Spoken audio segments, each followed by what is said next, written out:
تشریف لائیں گے تو قیام کرے گی، اس کا ایک حصہ یہ بھی ہوگا. تو وہ کیسی جو حکومت ہوگی، اس کی وہ شکل و صورت کیسی ہوگی، کیا اس کا وہ انداز ہوگا حکومت کا جب امام قائم کریں گے، اور الہی حکومت جس کہلایا جائے گا؟ دیکھیں، الہی حکومت میں سب سے پہلے تو الہی حکومت میں دین خدا کا راج ہوگا، اللہ تعالیٰ کا دین سبھی پہ نافذ ہوگا. ایک بات یعنی قرآن مجید کے جو سنہری اصول ہیں حکومت کے، اور جو ائمہ معصومین صلوات اللہ علیہم اجمعین رسالت باب صلی اللہ علیہ وآلہ وسلم کی سنت کو تبیین کرتے ہوئے جو ائمہ معصومین نے ہم تک پہنچائے ہیں، ان کو نافذ کیا جائے گا. اگر آپ تھوڑی سی جھلک اگر قرآن مجید میں دیکھیں تو آپ کو ملیں گے سنہری قوانین.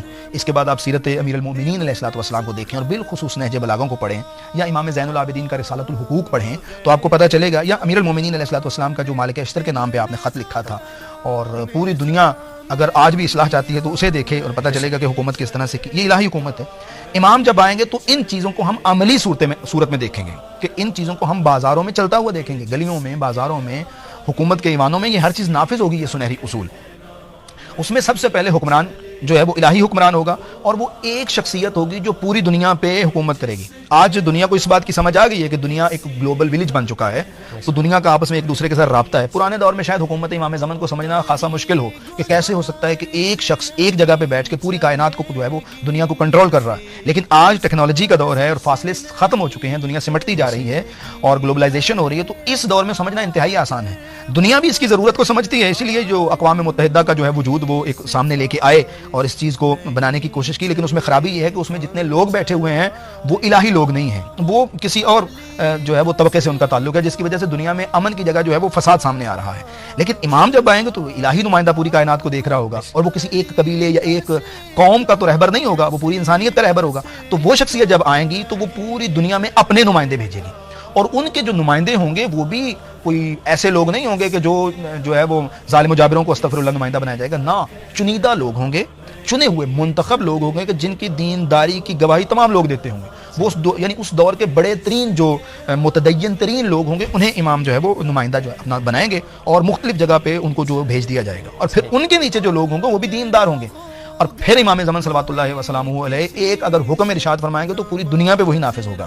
اور اس دور میں، آج تو پارلیمنٹ الگ ہے اور مسجد الگ ہے، اس دور میں مسجد اسلام کی پارلیمنٹ ہوگی. مسجد المومنین کے زمانے میں مسجد کوفہ جو ہے اس کو رسول اکرم صلی اللہ علیہ وآلہ وسلم نے جب اسلام کی بنیاد، حکومت اسلامی کی بنیاد رکھی تھی تو مسجد نبوی کو بنیاد قرار دیا تھا. آپ جتنے مرافعات آتے تھے، جتنے فیصلے آتے تھے، جتنی لڑائی جھگڑے کے معاملات آتے تھے، جنگ کے فیصلے ہوتے تھے، یا لوگوں کے گھروں کے فیصلے ہوتے تھے، مسجد میں ہوتے تھے. کیوں؟ جب آپ نے فیصلہ اللہ کا فیصلہ کرنا ہے، بما انزل اللہ، جو اللہ نے نازل کیا اپنی کتاب میں، اس کو آپ نے امپلیمنٹ کرنا ہے، تو آپ کو مسجد کو ہی بنیاد بنانا چاہیے. امام کے دور میں بھی ایسا ہی ہوگا کہ مسجد بنیاد ہوگی، اور وہ جو حاکم ہوگا یا گورنر ہوگا یا جو بھی امام کا نمائندہ ہوگا، وہ دیکھیں پرانے دور میں بھی، امیر المومنین کے دور میں بھی اور رسول اکرم کے دور میں بھی جو شخصیت بھیجی جاتی تھی اس میں اہلیت ہوتی تھی نماز کی جماعت کروانے کی، جمعہ پڑھانے. کیوں؟ جو دلیل ہوتی تھی اس کی عدالت کی. اسی طرح امام جب آئیں گے تو وہ اتنا عادل اور متدین اور دیندار اور پڑھا لکھا آدمی ہوگا کہ وہ لوگوں کو کنٹرول کر رہا ہوگا.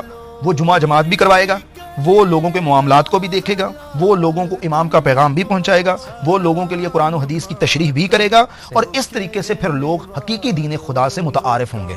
پھر اگر کوئی حکومت کے اندر رکھنا ڈالنے کے لیے یا دیگر معاملے کو خراب کرنے کے لیے یا کسی کا حق سلب کرے گا تو اس کا کیس جو ہے وہ مہینوں سالوں نہیں لٹکایا جائے گا، بلکہ لمحوں میں اس کا فیصلہ کر دیا جائے گا، جیسے رسول اکرم کیا کرتے تھے، جیسے امیر المؤمنین کیا کرتے تھے. بالکل ان کے نائب بھی بالکل اسی طرح سے اپنی حکومت کو ہے جو وہ نافذ فرمائیں گے.